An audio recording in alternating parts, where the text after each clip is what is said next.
You're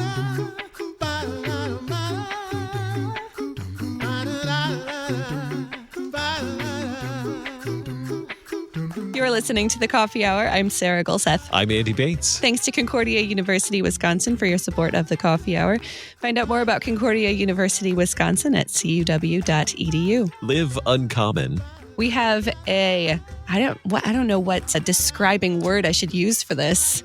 Prepare Intriguing. for your minds to be blown. Yes, mind-blowing experience coming up in St. Louis very soon. If you're in the area, you're going to want to check this out because I can probably guarantee you've never experienced anything like this before. So it's a pretty good guarantee. A pretty good guarantee, yes. Joining us today, Sarah Bernhardt, Executive Director of Intersect Arts Center in St. Louis.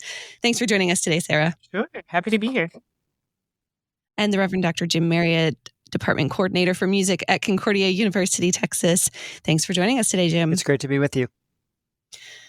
So let's talk about Intersect Arts Center. This event coming up is at Intersect, and it's been a while since we've had you on, Sarah, to talk about the work that Intersect does before we get to the wild and crazy idea that you had. Tell us about Intersect Arts Center and the work that you do in the community. Sure. Yeah. So Intersect is a community arts center, and we're built really with this intention of creating sort of a third space for the church to find itself in the world around them and the world to find themselves being lived by the church. So we use art as a vehicle to kind of create and nurture that intersection. So functionally, that looks like a variety of programs that usually fall into three kind of categories. We work with empowering youth, equipping artists, and engaging the broader community. So we do a lot of youth programs, both in and out of school with arts integrated education. We have paid teen apprenticeships that emphasize violence prevention and professional development. We work with artists in St. Louis. We are kind of in the most densely populated arts area of the city. So we provide affordable studio spaces and high quality equipment for makers. We have about 24 artists in residence in the space, and we do a lot of community building efforts with that group of people, as well as offering employment and exhibition opportunities. And then we have a really wonderful gallery space, which is kind of a bridge between that artist community and the broader public. So we usually curate about 6 to 8 exhibitions a year with local artists. We have national artists from all over the country and even international artists that exhibit with us regularly. And like I said, that's a really kind of significant piece of how we bridge into a broader community audience. And we curate in such a way that we're always trying to invite audiences together that might not normally find themselves in the same room, but they get to gather around the commonality of a theme or idea that grounds a particular exhibition. So it asks people to kind of take on this posture of looking and listening that I think is really useful when we seek to engage across diverse ideas and beliefs and then work to dismantle prejudices that both people have in the church towards maybe the secular community that we engage in, and also the significant prejudices that people have against the church. So that's, in a nutshell, that's kind of what we do. That's a great concept. What are some past events that have helped you reach into the community and do that? Oh, the list is long and very kind of all, we're always experimenting and trying lots of different things. So I think that, we'll get to talk about Dovetail, which is sort of, I feel like, a culmination of a lot of the ideas that we've played with over the last 10 years as we've built this community. So maybe I'll save some of the details for when we talk about that. But our youth programming has also been a really nice focal point of how we've used art to engage community, particularly building like violence prevention and conflict resolution curriculum, but using the arts as a tool to do that. Art's so special because we get to occupies both, kind of the simultaneous space of imagination as well as craftsmanship. And I think those are the really core qualities of how we build community anyway, right? We have to imagine what kind of relationships we want, and then we have to have the skills to actually build them. And art can be the medium through which we imagine and craft those realities. So I think, I don't know, I'm going to ramble too much if I go on about that. But I don't know, Jim, if you have any ideas about music and how that's built community for you in the past or with our work at Intersect.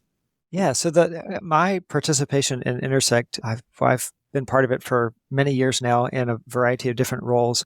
And I think of the people and the stories and the different students that we've interacted with the ones that have come through the doors, the way that their lives have been changed, even if they then transition out into the world in a variety of different things that they're doing. And from, I think, at the early days of Intersect, of just teaching music and leading a little chapel time, to playing for exhibitions, that art exhibits and art openings that I've gotten to do there now. And then the Dovetail series, how that's a culmination of so many of these different ideas. Yeah, music has had a prominent role, and it really speaks to Sarah's own formation and Sarah and Bob's leadership. They are musicians and musicians at heart. And so Sarah's always very attentive to music as an art form and very good at brainstorming ways to use music as an intersection along with the other work of Intersect. Yeah, I think one thing that's kind of maybe an example too of what we do at larger scale is just like the construction of our space. Is it's this very interdisciplinary, multi-use space. We have a lot of partners that come in and use this space. For example, we partner with Revival School St. Louis, who's doing recording albums for refugee musicians in our studio. But when they're there, they're also then like bumping into the, guys from our teen apprenticeship program who are working on their drumming skills. And then they're all bumping into Pastor Bob down in the lobby. And there's just like a really interesting mix. And then, the dance companies in rehearsing in the dance studio.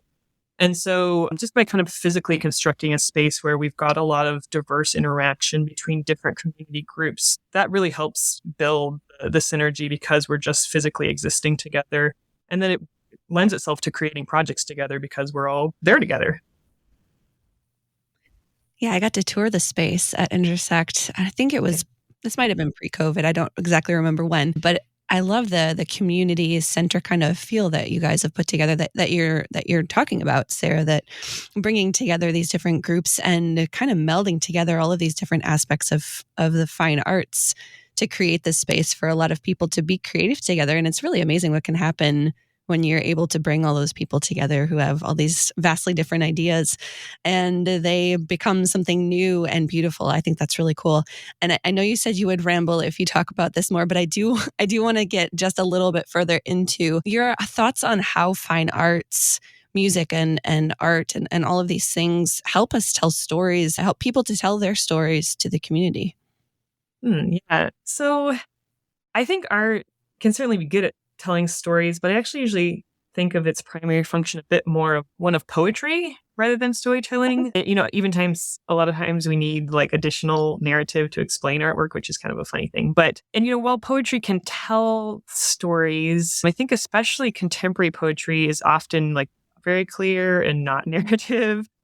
But what's so special about it, and what I think visual art does really well, and music too, is it has this ability to express kind of a different layer of our experience in the world. It can say something universal in a uniquely specific and succinct way that you can resonate with and feel seen. And that's a really profound treasure that, you can see cultures across all of time and space have been fascinated by that phenomenon. And so art, I think, is generally concerned more with ideas and questions and propositions, which all of those are, I feel like, kind of refreshingly static compared to maybe how our world is so flooded with kind of nonstop storytelling. And so I don't know, that stillness I think is maybe decreasing in popularity as our attention spans as a species continue to decrease. But I think doing that work of investigating and understanding, a work of art is so important to how we develop empathy. And, also on kind of a grander scale, a really like lasting story of our human history is often told through art objects and artifacts. And so in the grand scheme of storytelling, I think that's a really certainly unique role that art plays. I was thinking about the affective nature of art as well. It really humanizes us in a profound way and helps us to see each other. Just what you were saying there, Sarah. And I've been thinking about the axiom that we're so familiar with: he who sings prays twice, and the depth of what it means to pray twice through this art form. So music and the visual arts, which you've taught me so much about, Sarah, in our work together at Intersect, it really, from a Christian perspective, it teaches us to pray in a new way. Praying twice, I think, is a really beautiful thing. And it gets us at the affective that helps us to see humanity and the richness of humanity as God's creation in a way that we wouldn't see through other mediums.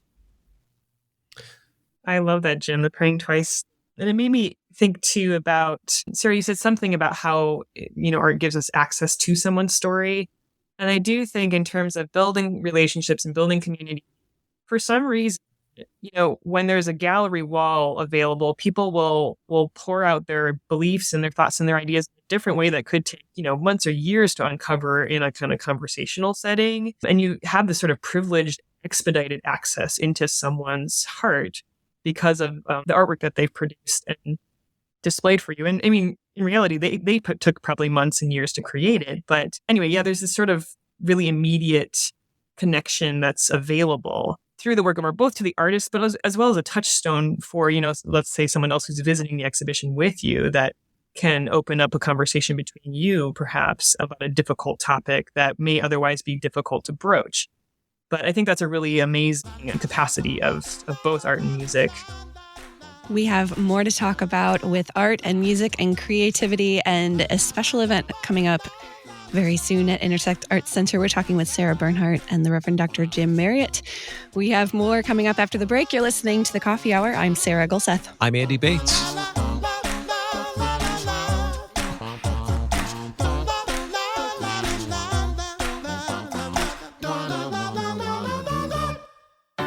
At Concordia University, Wisconsin, we believe you were created for a reason: to use your God-given gifts to help others, to live a life of self-sacrifice in a me-first world, to live a life that's uncommon. Whether you're taking one of 50-plus online programs or learning with us in person on the shores of Lake Michigan, you'll be equipped to make an uncommon impact. Learn more at cuw.edu. Concordia University, Wisconsin. Live uncommon.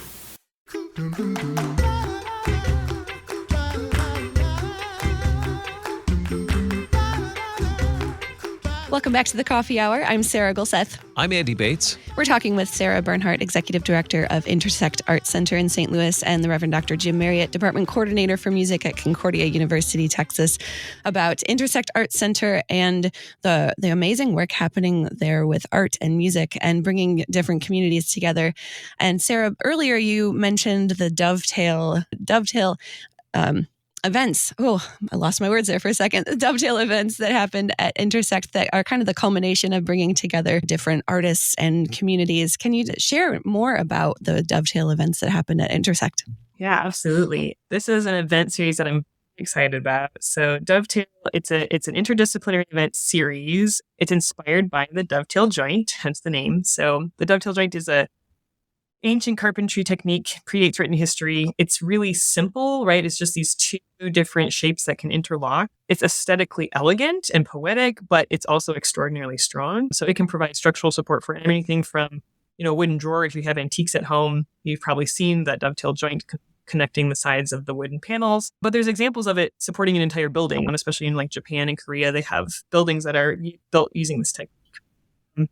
So anyway, the Dovetail joint functions as a metaphor for this coming together of different artistic mediums and diverse members of our community. So the idea is that, through the effort of collaboration, creating a Dovetail joint is really a laborious effort, but that effort is both relationally elegant and beautiful, and can also create really strong frameworks for reciprocity in how we build communities, especially in traditions that are outside of our own. So that's kind of the conceptual basis for the event series. And then what that actually looks like in real time is that every art exhibition that we curate in our gallery, we create an event to go along with that exhibition. And first of all, we invite a chef in to craft usually a 4, 5, 6 course menu of small plates that each course specifically responds to an artwork or a concept in the gallery. And so the idea is to create this synergy between different mediums and how can, ideas play off of one another? How can we see things that we wouldn't have otherwise seen because this other medium is maybe pointing out something for us? And then we also invite performing artists. We've worked with spoken word artists, contemporary dance, musicians from SLSO to create or restage work that also responds to the artwork in the gallery. So again, the synergy of kind of these different mediums and then audiences that those different groups also bring together really enriches each of the components. I'm excited about the upcoming event, but you mentioned something that caught my attention. Yeah. You mentioned food. Yes. Food and art. Why pair food and art together? I'm intrigued because you said food. Right. Well, exactly that. Everyone loves food. So, Right? food is both, it's universal, but it's also incredibly culturally specific. And we love playing with that space. So everything, something that everyone can find commonality with. We all eat, we all love food. But it also has really unique expressions that can enlarge our experience. And the food also has this really fun kind of like high-low contrast, right? Like it's a basic need, but it can also be a high art form that can be very expensive. And so, we've been really blessed to work with chefs that they're able to celebrate this incredible gift that we have of food in our lives and really unleash something that can be ordinary into something really extraordinary. And can also really be cost prohibitive, right, for many people, or it's just not pragmatic for people to spend money on food. And so it's turned into a really great way to encourage people to try something new and, again, create that kind of posture of openness towards other traditions, other ideas, other people. Also, of course, gathering around food, meal, a feast is very Christ-like, and it was a model that he used, of course, for working among diverse communities of people.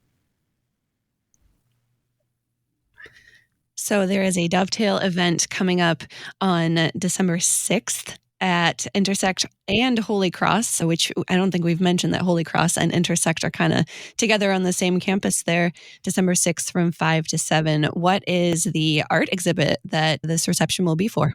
Yeah, so the upcoming event is called Face to Face, and the theme is built really around the anticipation of the incarnation during Advent, also the next kind of the Imago Dei that we see in every human face throughout time and culture. So the art exhibition is a really fascinating collection of portraits. It's all portraits, and we have 42 works loaned to us through SIVA, which stands for Christians in the Visual Arts.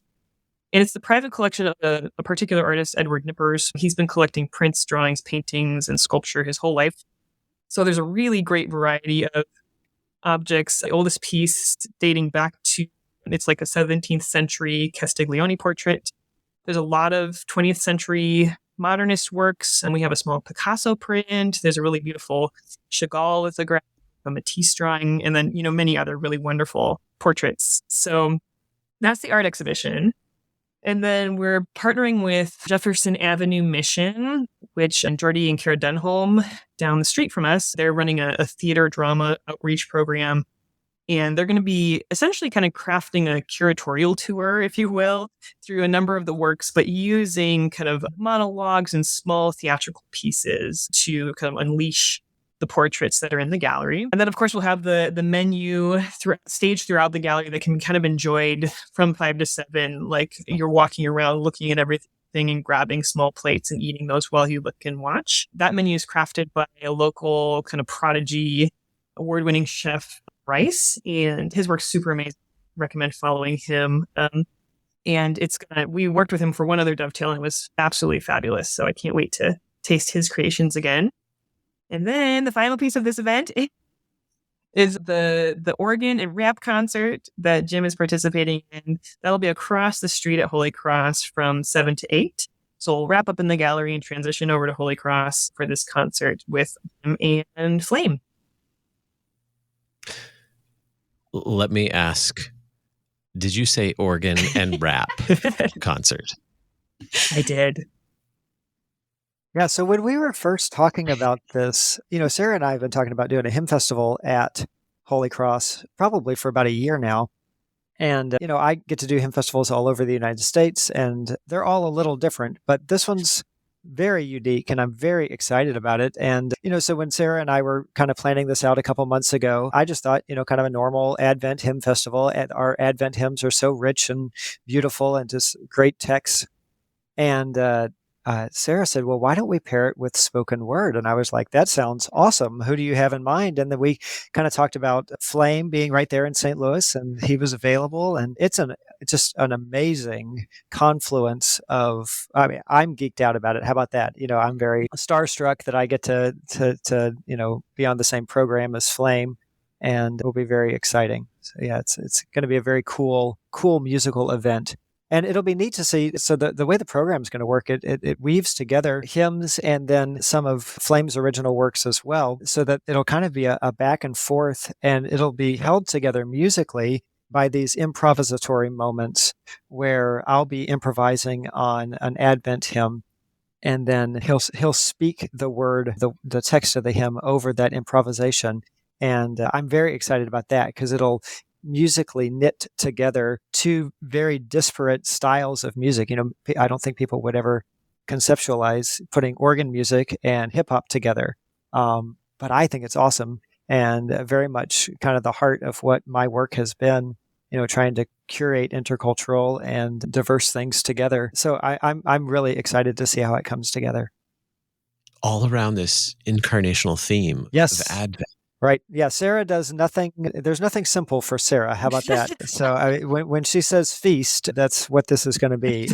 But what better way to honor our Lord and his incarnation, the idea of his coming as a baby, his coming in his final return, and his coming to us even now in word and sacrament, where we gather together around his promises. So those three comings of Advent really come together in this program, and we see that very profoundly. Yeah, I think. So what can people expect? Yeah, go ahead, Sarah. Well, I was just going to add, Jim's been really formational for me in my work in thinking about how a predominantly white congregation situated in a predominantly Black neighborhood, how does that work? And how do we live together and work together in ways that are like truly intentional and reciprocal? And so kind of, this idea of like the dissonance of rap in a historic German sanctuary in this call and response, it has really, I just have to kind of thank Jim, I think, for helping me be willing to figure out how to do that in a thoughtful and meaningful way. And then also, though, like we were saying, this incarnation, that Jim's work has also helped me think about the incarnation of Christ, also meaning that he took on cultural expression and he took on aesthetic expression, and that this idea of almost like kind of Revelation 7 moment happening here, where we're celebrating the expansive identity of what it sounds like to be a believer in the incarnate Christ across time and culture, is really an exciting moment that I hope, we can get a diverse audience to be a part of as well. So that's, why we're here, also wanting to invite folks to come into that and celebrate that with us. That's just right, Sarah. I love how you said that. And, one of the things that I want to keep pressing people toward is that Revelation 7 is not a unique experience for the church. It is what the church is. You know what I mean? Like, a lot of times I think we treat Revelation 7 or, these kind of multicultural visions of the church as like, oh yeah, that's right. And it's kind of a unique thing. But no, that like the diversity of the church is the church in every time and place. And the more we can help people realize and remember the expansiveness of who God is and what his church is in the world, I think that's a very profound thing to do. I'm very much looking forward to what an immersive experience that will be happening. Sarah, what are the details for registration, parking, time, all of those things that people need to know in order to attend? Yeah. So again, 5 to 7 in the gallery. So when you arrive at Intersect Arts Center, there's street parking. We also have 2 parking lots. There'll be signage to direct you to those. And pardon me, that's open house style. So again, you can come through and kind of eat and look at your own pace. We will have performances around 6. So if you want to catch those theatrical performances from Jefferson Avenue Mission, those will be at 6. And then we'll transition over to the concert. That'll start promptly at 7, from 7 to 8. You can attend just one or the other. Obviously, it's intended for you to attend the entire experience. But if there are constraints on your time, you can just attend the concert or the gallery event. Registration is online at intersectstl.org. If you hit the gallery tab, that'll take you right to Dovetail registration for this event. We are asking for donations. There's no ticket price. It's just for donations only, so that we can pay the artists who are working to create this event. But even if you're not able to afford, please just register so that we have a head count for everyone. So there's food, abundant food. And I think those are the details. Very good. intersectstl.org for registration and all those details. Sarah Bernhardt, Executive Director of Intersect Arts Center in St. Louis. Thanks so much for joining us today. Absolutely. It was a pleasure. and the Reverend Dr. Jim Marriott, Department Coordinator for Music at Concordia University, Texas. Thanks so much for being our guest today. Always good to be with you guys. You've been listening to The Coffee Hour. I'm Sarah Gulseth. I'm Andy Bates.